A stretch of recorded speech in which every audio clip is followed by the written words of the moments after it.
Let me just call the people who are supposed to carry the panel discussion. First up, Noella Bigirimana, Deputy Director General for the Rwanda Biomedical Center.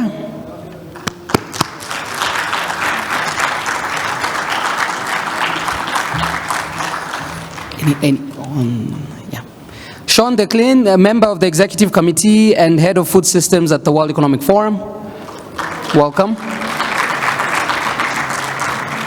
Lucy Setian, Director of Digital Transformation at Novartis Foundation. Israel Bimpe, Director for Africa Go-to-Market at Zipline. So let me, question. When the guest of honor was here, you were in the front row. Now you are all the way at the back. All right, there we go. All right, please, welcome. And then Alessandra, Casazza, Manager for the UNDP Resilience Hub.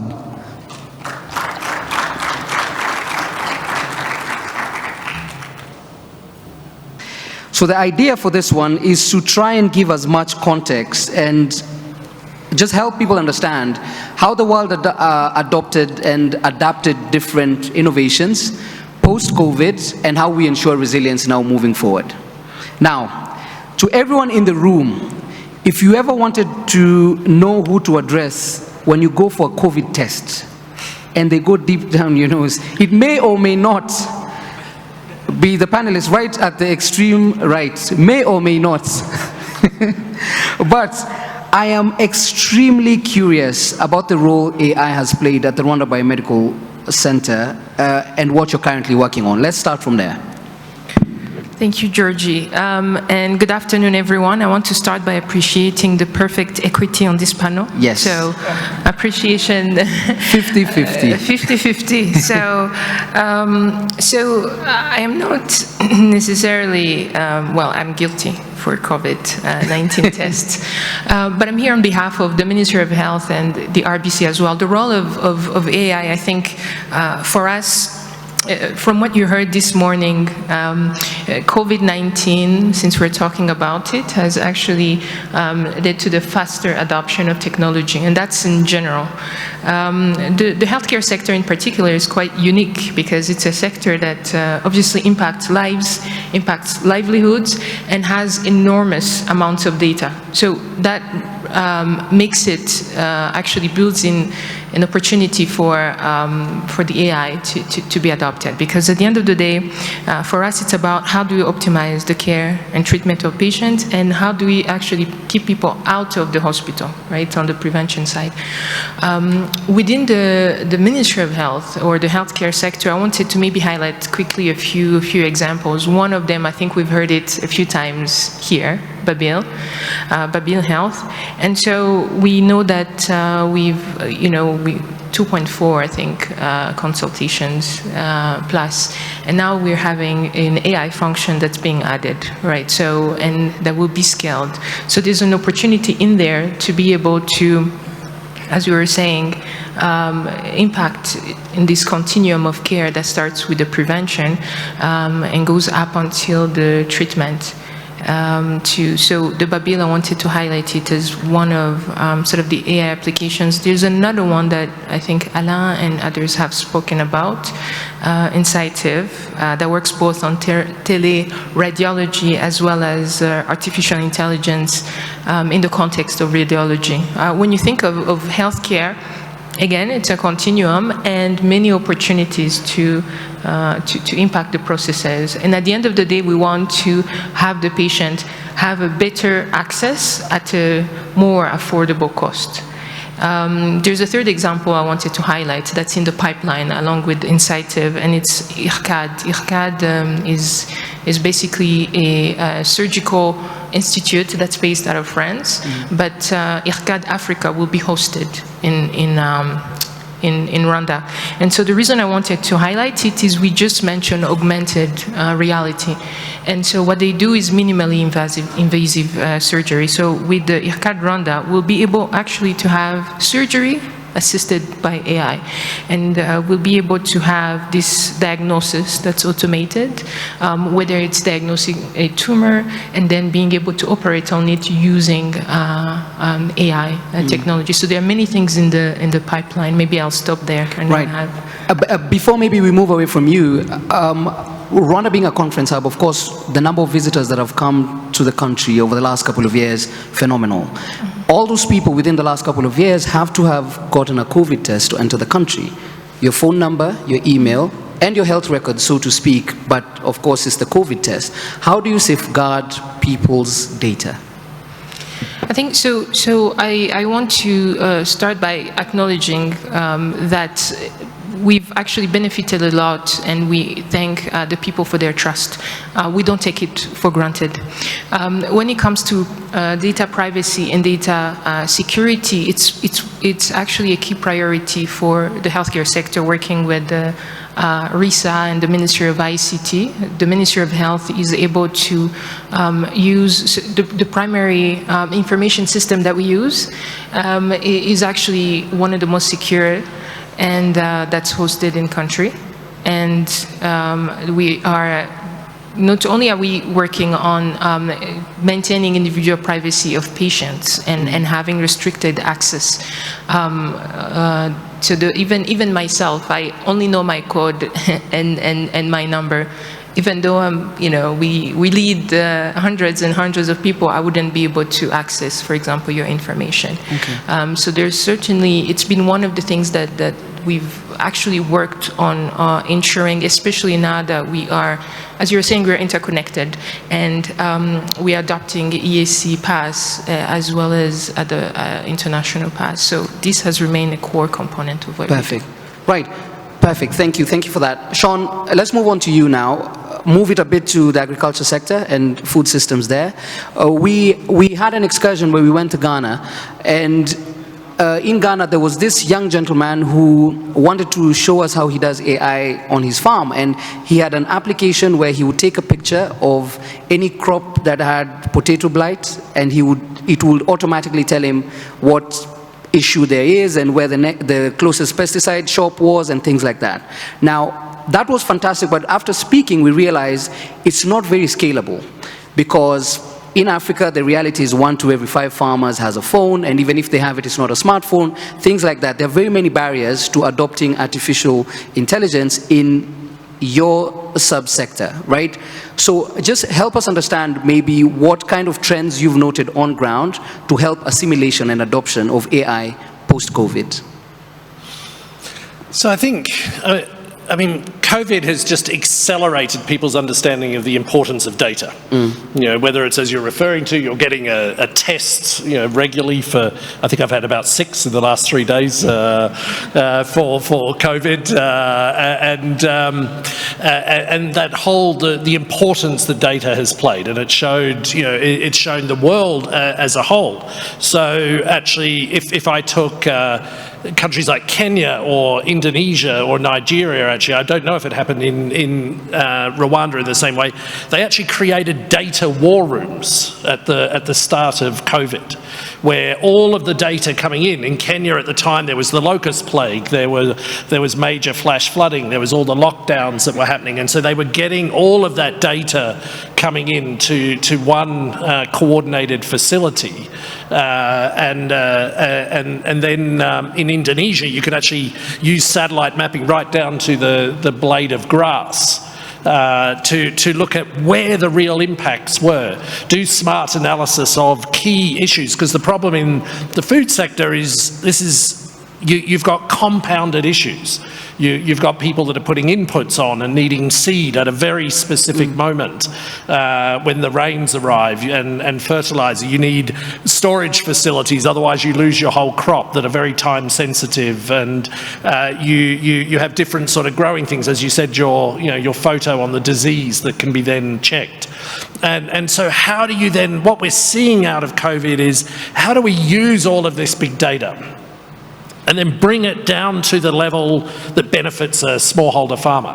How, so you're seeing insurance capacity really accelerate using data that's being taken out of the European Space Agency, the South African Space Agency, and NASA, and then supporting insurance startups that are supporting farmers in Africa, because that tracking is monitoring their crop and weather patterns in real time, doing smart time analysis and saying, okay, they're going to need insurance on, on their crop specifically, or they're going to have to harvest early because there's a massive storm coming through, and so they're going to lose value on their crop, and so because it's not going to go to full maturation.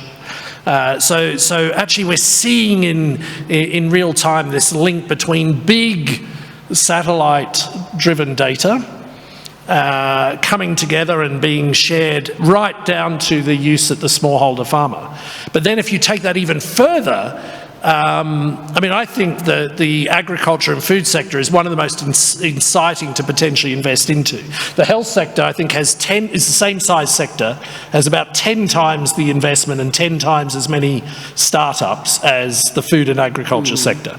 So there's a massive opportunity in the food and agriculture sector, and to think about. But if you look at it in terms of the way that we're now looking at end-to-end, where as a farmer you can actually sell directly to the consumer, and we're seeing that traceability being developed, or the idea that you can buy a cup of coffee outside in the cafe here, you'd like that coffee, and you'd like to say, I'd like to tip the farmer.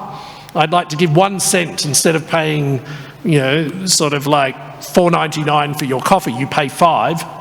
1 cent goes directly to the farmer, and you carry that token all the way through to the individual farmer, because you say, yeah, this is one of the best cups of coffee I've had, and someone's invested in growing those grains. So how do you do that? So we now have the ability to start to do that. Or the final example is what we're seeing is, climate is going to massively, the shocks that we're seeing, whether it's food price spikes due to the conflict in Ukraine or conflict things, how can we actually reward farmers for changing the way they farm so that they are more climate smart, and then develop a whole parallel economy through data and monitoring and verification that rewards farmers for those actions. So huge ability for startups, and it's being accelerated by COVID. Okay, we'll zero in on some issues on food systems, but let's just move on along the panelist list.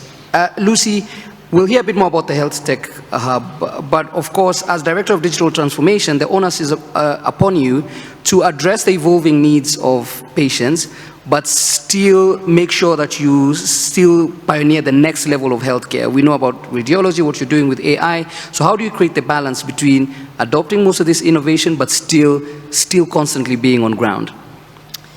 That's an excellent question, Georgie. But before I answer the question, I'm really glad that this is the last panel, because now that you have collected all this money, you know where to invest it. We have about 30 startups working in health tech.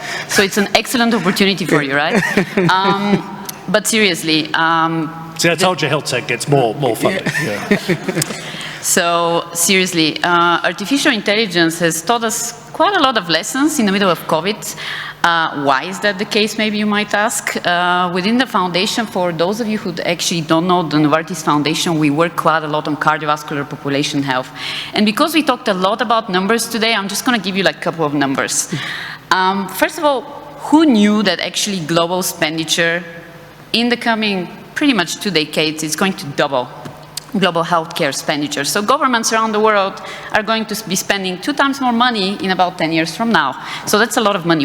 How would you actually manage this huge increase in budgets? That's a big question. Another interesting number is that by 2050, all the cities, so 70% of populations around countries are going to live in cities. So we're talking about huge amount of people living in cities facing an enormous changes in their lifestyle. And we know we stayed at home at COVID-19, we didn't move, we were eating probably not a great type of food. And yes, what does it mean? Increasing non-communicable diseases. So non-communicable diseases represent 70% of deaths around the world. Can you believe the number? And so imagine you have maybe a cardiovascular condition, you're stuck at home, you have to go see your doctor, You cannot because it's COVID. You don't have maybe a data plan. Well, that's a problem. What are you going to do now? And then on top of all of this, you might not even be able to pay for some of the services, because we know that over 700 million people around the world don't have access to the most essential primary health services. So this is what we are working on, actually. On one side, we're working on cardiovascular population health, and not just population health, but precision population health. And why precision? This is the direct correlation with artificial intelligence. Because when we talk about artificial intelligence, we talk about how can you leverage technology so powerful that if you have equitable data, and if you have ethical data, you can create models that you can scale up very fast to solve very big problems, but also very precise, so that you focus the right kind of solution to the right kind of patient. So that's one big area that we focus on. The other big area that we focus at the Novartis Foundation is health equity. Raise your hand if you have a clue what health equity is about. Okay, like 3 people, that's not a good statistics for us. So health equity, simply put, are 2 things. Do everybody get the same equal access to basic health services is one thing, and the second thing, the same quality of health services. Now, what do we do in this space with artificial intelligence within our team and our partners, some of which are in the room, thanks to the C4AR team, for example? What we do is actually we combine health data and non-health data. So non-health data could be, what is your postal code? What is your education level? Basic data literacy. Do you even have access to internet? Where do you live? Who are your neighbors? What kind of job do you have? How are you crossing the city? Do you have even access to mobility in the first place, or you're completely isolated somewhere? So imagine now combining health data and non-health data. It's so powerful that you can create artificial intelligence models which you can open source, because everything we do is completely open source, meaning it's open innovation. We do it for the public good. We do it to support governments around the world, to actually help them. So we work with governments to create these kind of powerful models in specific cases to create health equity, to be able to target inequitable situations. So to be able to support the definition of which are the best interventions a city, for example, or a government on a country level can design so that they can deploy them to the right kind of settings in order to see the best impact. And to close the loop here, remember the number I told you about the cost expenditure piece? Well, this is also going to help you decide as a government, where do you actually spend best your money, so that you have the best possible return, not only in terms of health outcome, but also cost savings for the public health system. Thank you. Perfect, thanks. Definitely creates context. And we'll hear about the healthcare hub, so I know we'll break down exactly what's happening with Rwanda as a key country within your plans. Israel, let's move on to you. When we first saw Zipline, I think the memory that a lot of people have is the plane, the tiny plane being flung into the air. And a lot of the people, I remember we were joking about this, where people always could just see a chopper around with like a plane, and they always knew something was coming, right? The uniqueness of your business is that it has both the automation bit, the scaling in innovation, but it's still heavily dependent on hard infrastructure, right? So software, but hardware is very crucial.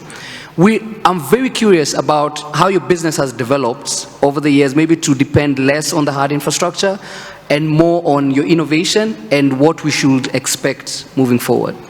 I think that's an interesting way to look at it, but maybe before I get into that, I'd love to acknowledge Honorable Minister Paola, the government of Rwanda, and the World Economic Forum for the support that Zipline has gotten here in Rwanda to be able to launch, scale, and really grow our business. I think we were very fortunate to be the right company at the right time in the right place. And that has given us a significant edge compared to many others. And significantly more, it's a lot of young Rwandans who are at the forefront of innovating around this space and taking it around the world. So that's something I wanted to be able to say, given that you heard a lot about Zipline today. And to get into your question, I think I'll talk about the robotic side and really about the healthcare side as well at some point, but you have to understand that infrastructure is really important, and we will always base our life around infrastructure. And the type of infrastructure we build is what is really important for us to figure out. And that's why when people think about the regulatory framework and why it was so important to work with the Center and the World Economic Forum, we had to figure out, being at the intersection of aviation and healthcare, figuring out how do you become the sole supplier of a critical good like blood for a hospital, but also ensure safety of the people in the country. So that meant that the hospital had to rely on you day and night while it's raining. Any situation, you had to make that flight happen. And if you take off, that blood had to be delivered.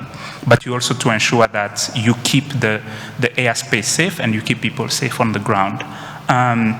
And that meant like we had to build a highly autonomous system. And Rwanda is a very hilly country, so that means we have so many micro weather events and so many things that would affect how a drone like ours would have to work. And we kind of innovated around it, and that's where AI came into so much to be able to rely on that. And so the essence of us automating much of the work that we do and relying on infrastructure, it's not really about how heavy the infrastructure is, but it's how intelligent the infrastructure is. And I'll give you an example. Our recovery system, really the ground infrastructure that just lands all the drone, when the drones are coming back and you have 20 of them coming back, it will intelligently prioritize the different drones. Which one is coming from far, which one has less battery, which one encountered the faulty issue and has to be checked.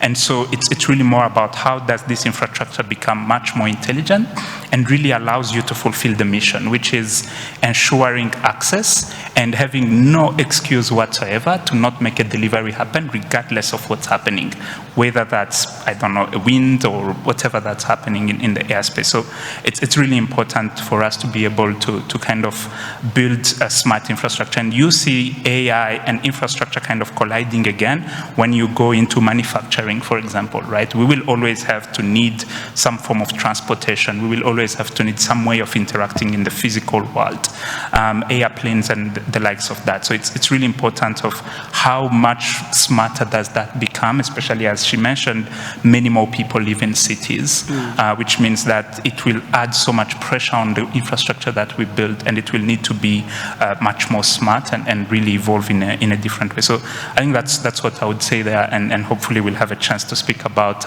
many more aspects of this. Perfect, thank you, definitely love that. He touched on something that I would love you to build up on. As much as we're doing all this innovation and trying to get a lot of these experiments and things into the space, we've heard about the stats of people moving to urban areas and whatnot, we still need to protect the environment, right? Core mandate, and a lot of businesses now setting up are starting to put it as policy within their companies, right? But not all of them. You have this program, the Africa Leading the Fourth Industrial Revolution, and it builds on resilience of digital technology, but sustainably. Tell us a bit more about that and the barriers you face, so when everyone adopts AI, they know exactly where it hurts. Thanks a lot, and it's actually good to be the last speaker in the panel, because it's probably easier to take a step back. And from my perspective, from the UNDP perspective, we look at I want to talk about the relationship between technologies, development, and resilience, as you were mentioning. And this morning there was a lot of discussions around how Fourth Industrial Revolution technologies have really changed the way in which we live, the way in which we govern, the way in which we do everything, and COVID-19 having accelerated the pace of technology and the impact on our lives. And for us in UNDP, the big question is, how is it actually impacting development, and what is the relationship between technologies and development? Because of course, you know, it has, of course, a bearing also in the way in which we do development. And for us, there are a few questions that we are asking ourselves. The first one is, how can we look at technologies for development, how can we put them at the center or support countries, work with member states to put technology at the very center of sustainable development, making sure that we do leverage technology for resilience building, including in climate, but not only, you know, in the health sector, in education, in agriculture, economy, etc., etc. But there is also another aspect that for us is very important, and a question that goes to the very heart of the Fourth Industrial Revolution, and is about the risks. Because of course, with all the opportunities that we talked about today in terms of, you know, the opportunities that the Fourth Industrial Revolution technologies offer for fast-tracking the SDGs and Agenda 2063, there are also a lot of risks. And I want to focus on one in particular, a fundamental one, which is the one of widening inequality, not just within countries. We know that in the continent, only 1/3 of the people is connected to the internet, right? So obviously, you know, fast-tracking, you know, the Fourth Industrial Revolution in this continent without addressing access to infrastructure, internet infrastructure particularly, is going to widen this gap. But most importantly, I think, and globally, if we are also seeing that, and the question we are addressing with our member states, with our countries, is also understanding, you know, how can Africa, which is already leading it at the center of this revolution, how can Africa make sure to benefit from this revolution, not being left behind? We know that in any industrial revolution, the benefits accrue to the early adopters. And we do not want to see Africa, that is already struggling to leapfrog to the third industrial revolution, thus miss the chance to leapfrog to the fourth industrial revolution. So what do we need to put in place to make sure that Africa fully benefits from the fourth industrial revolution, addressing the kind of risks that are underlying, of course, this process. Of course, we do know that if we do not address this risk, we also, you know, we run into the risk of Africa not being at the center of this revolution. Playing catch up. All right, thanks very much to the panelists for providing context. As usual, we'd like to throw it to the audience. We have just 2 questions, and then we'll hear a final word. If we have any questions from the audience, just very quickly, we'll try and get... Did I see a hand somewhere? Very quickly, any questions from the audience? Yes, nice. Thank you. My name is Tanya, and I'm a student from Gashore Girls Academy of Science and Technology. So my question is, it goes to Ms. Lucy. She talked about the concept of health equity, which I find very interesting. And my question is that she talked about the various AI models that have been used to implement the health equity. So what are these examples of the AI models that have been used to implement the level of health equity, and what level of health equity have you seen over the years that it has been used? And for the post-COVID, as a post-COVID approach, what do you think is the level that the impact that you're going to put forward in the countries that you operate in? Thank you. Do we have one more and then we answer both, or we just go for that one? If you have as the microphone goes back there, we could just answer yes, we could just go ahead, yeah. Right, so first of all, find me after the event, I'll give you more examples, because for sure I will not cover it all today in 3 minutes. I'll give you 2 examples on which one I've actually worked on pretty much implementing it with a large multi-sectoral team across different organizations, big partners, smaller partners, university partners. One example like this is the work that we did on AI for leprosy. So it was basically, for those of you who have no idea what leprosy is, it's a last mile disease. It means it's almost a disease that's eradicated, but in case you catch that disease, you might not know that you have it for months and months and months. And because it's a disease that only about 200,000 people around the world still have, in remote areas, extremely isolated, pretty much in areas which you don't have really practitioners, health practitioners, and even if you do have a doctor, he would not have a clue about this disease because it's so difficult to diagnose and because it mimics, meaning it's similar to other diseases. So we had to come up with a new solution. So we thought, what is going to be an equitable solution, like, which can help potentially accelerate us helping to eliminate this disease once and for all, so people don't suffer and don't actually have permanent neurological damages from this disease. And we created a predictive artificial intelligence model. You take pictures of your skin, you basically fill in a couple of questions, which are answered pretty much very simple questions, so that anyone can really understand with no medical training. And then the model is going to tell you the probability in which you might have that particular condition, yes or no, and if you should actually get referred and see a doctor, who then has to do the real test, the real diagnosis, because actually even the diagnosis today is very, very hard. Without certain types of tests, it's not an easy disease.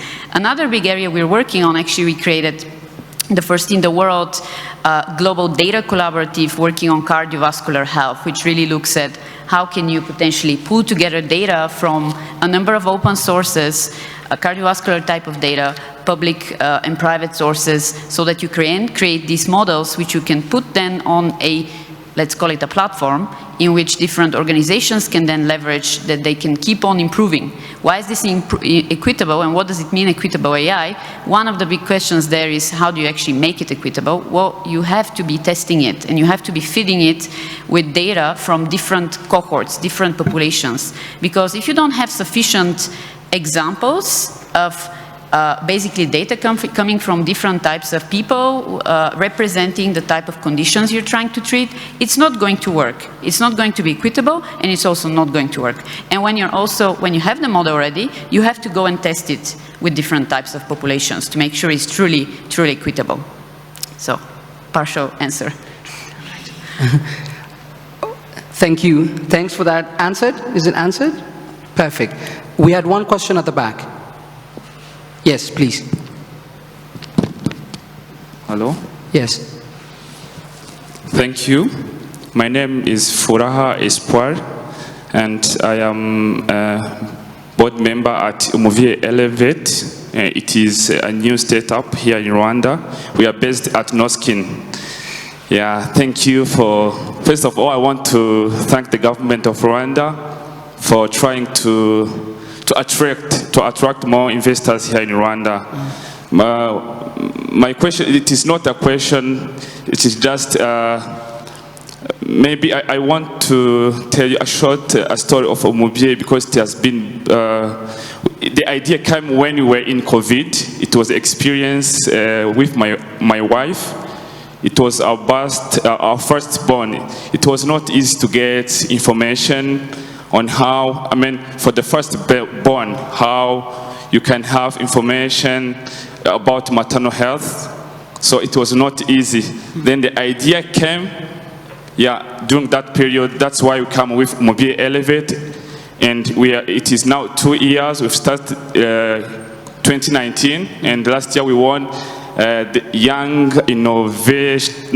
African Young Innovator Award. So it was due to the good environment, we've got here in Rwanda. So my question is that as a startup, we face different challenges, especially we were in different incubation, in different programs. So at this stage, we want the support, if it is for RBC or UNDP. We want to build a system, because our services are in digital. It is a digital health. It is a digital health where we provide information, and we have also community.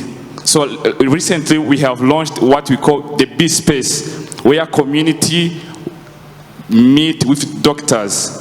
So where they share, especially for those who, for the prospect mothers and those who are pregnant. They recently met at Noskin where they share experience. Right. Oh, yeah. Sorry. No, I'm saying you've definitely hit the right chords, digital healthcare and community. Yeah. So would you want them to at least respond and let you know what they think? So I want to know if there's those, support. The support from RBC, because we have a pool of doctors. We want to make, the good content that we can provide for those families. And also we want to build online system. Okay. Yeah. Perfect. So, thank you. Thank you very much. Thank you very much. We really appreciate you. Do you want to respond, please? I'll go first. First of all, Furaha, congratulations. So I get that the baby is now 2. But absolutely, I think so. Within RBC, we have many divisions, including the division of maternal, child, and community health. So I would say we very open, because as you were just saying, you identified a specific gap in the midst of a pandemic. And so we are very open to work with you. So I would connect you to our division to work on the content. One of the things that we try to do within the Rwanda Biomedical Center and the Ministry of Health in general is ensure that when we talk about access, it's also access to information, so not just access to care. So it's to ensure that we are very aware that we can't do everything ourselves. Many of the partners on this panel work with us, and so I would also be open to work with you. When he comes on, does he have to sign any patents, no? We can discuss. We definitely protect intellectual property. Perfect. Absolutely perfect. All right. Fantastic. So even on basis of community, I guess you've been answered on 2 fronts, right? So hopefully that information goes a long way. For interest of time, panelists, we'd like to hear maybe from your end, Sean, could just come in this way, and then we'll hear the last point about Africa leapfrogging into the Fourth Industrial Revolution from here. But if you could just give us a parting shot, 1 minute parting shot, or 20 to 30 seconds. Noella, you could start? Yes.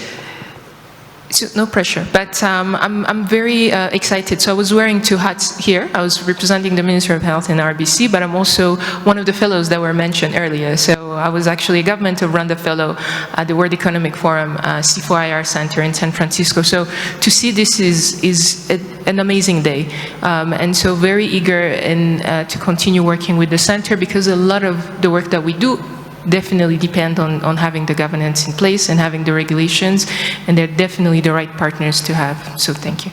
Thank you. Thank you very much. Kindly, parting shot. So I'll leave you with the idea of, okay, how do we, digital technology has the ability to break silos. There is a danger sometimes that we get stuck in our silos. So we're looking at innovation for medicine, we're looking at innovation for food and agriculture, we're looking at innovation for transport. But actually, the way that, and the role that the centre can play is to actually cut across and break those silos and use the dynamic power of innovation in a way that actually is transversal and really becomes a societal good, not just a sector-specific good. Perfect. Fantastic. Few words. You have complete freedom to create absolute innovation in clinical research, improving health operations, creating the next generation health services. You have so many opportunities. So that's kind of a call to action to the youngest part of the audience today. So if this is the path you want to take, just do it. Even if you fail, you can do it again, and you will succeed eventually. It's about the trying and reaching the goal. So you can do it. Fantastic. I think the launch of the center represents an idea that being in Rwanda, really there is no better place to kind of continuously innovate in this space at the edge of technology. And our work has proven that what we can do, and I think we're just only getting started, and really speaking on behalf of startups, businesses, and so on and so forth. I think we have an honor and a privilege to be in a place where there is really no fear of how far people can go, knowing that regulators and policymakers and other stakeholders will really come more and embrace the idea of how much more progress can be done. And that's something that is always a challenge for us. Like even Noella earlier this morning, she was like, what's next, right? And really, this is amazing, it's normal for us, but what's next and how much more can you do? And I think we really appreciate the fact that this is the right place to do it and that the center comes to reinforce that. Thank you. Perfect, thank you very much. Final remarks, and also telling us how Africa can jump now into the Fourth Industrial Revolution. Yes, thank you. For Africa to lead this revolution, for Africa not to be left behind, and to leapfrog to the Fourth Industrial Revolution needs to do two things. The first one is to adopt and create technologies that can be put at the center of sustainable development, and adopt and create technology responsibly, keeping in mind the risks around or that stem from FYR technologies. And the second is to build the foundations, what we have identified as being the building blocks, the foundational elements that African countries need to lead this revolution. And these are, very briefly, I know we are running out of time, but very, very important. Building data system. Today we have talked a lot about data. We cannot run any artificial intelligence system without having very good, solid data systems. The second is about capacities. Even the president of Rwanda this morning talked about capacity. Colleagues in the room talked a lot about capacity. We need to build capacities and fluency around the issue of the Fourth Industrial Revolution technologies to be able to then own it. And we have several examples that actually supports the need to invest in this area, and we are committed to invest in this area. Governance.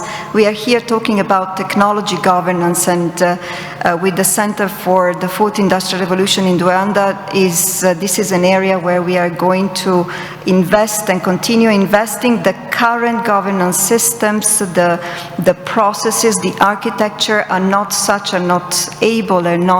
sort of built to respond to the very fast-moving technologies of today. We need to change the way in which we approach governance of technologies, making it more agile and more inclusive, and also remembering that we are in a technology-enhanced world, and therefore we also need to think about governing with the technologies, and therefore again putting technology at the center of the development process.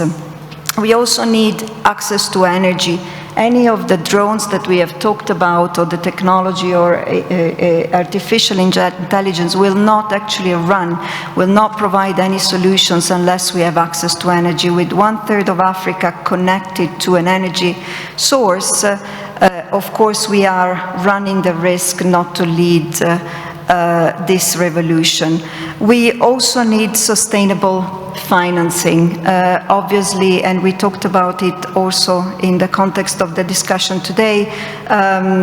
We need the resources, the investment. We need to de-risk investment. We see that there's very little appetite, including from venture capitalists within Africa, to invest in African technology. We need to start doing more advocacy and also finding the right investors that start growing that appetite to invest in Africa. And of course, it's the infrastructure. We talked about connectivity before. If we do not close the infrastructure gap in the continent, this continent will not be in a situation, in the conditions of leading this revolution, and therefore putting digital technologies, Fourth Industrial Revolution technologies rather, is not just digital, but technologies writ large at the center of the development process in the continent. Perfect. Perfect. Warm round of applause, please, guys.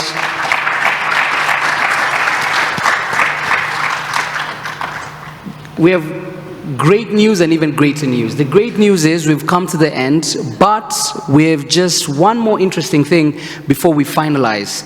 So I would like to, because I know we won't be able to do this again, a huge thank you to the entire audience, from the younger demographic to everyone else during the entire day who asked questions and engaged and sat with us the entire day. We really appreciate it. All the panelists that also took time to give us their insight and give us a bit into their world, we really appreciate it. So please, just one last round of applause and then we'll go to the next part.